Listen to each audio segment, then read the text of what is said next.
बदलते मौसम के साथ जुकाम खांसी एक आम समस्या है। खांसी एक नेचुरल रिफ्लक्स है जो आपके लंग्स की सुरक्षा करती है। खांसने से आपके फेफड़ों की नालियां में छिपी हानिकारक चीज़ें साफ होती हैं, लेकिन कई कफ वायरल इन्फेक्शन जैसे कोल्ड और फ्लू से पैदा होते हैं, जहां कई बार कफ अपने आप ठीक हो जाता है। वहीं कभी कभी आपको इसके लिए दवाई भी लेनी पड़ सकती है।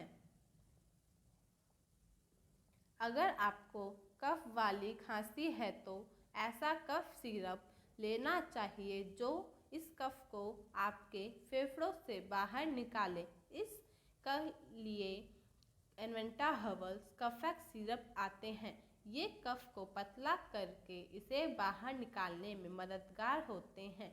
इसके साथ ज़्यादा से ज़्यादा पानी पिएं, इससे म्यूकस पतला होगा।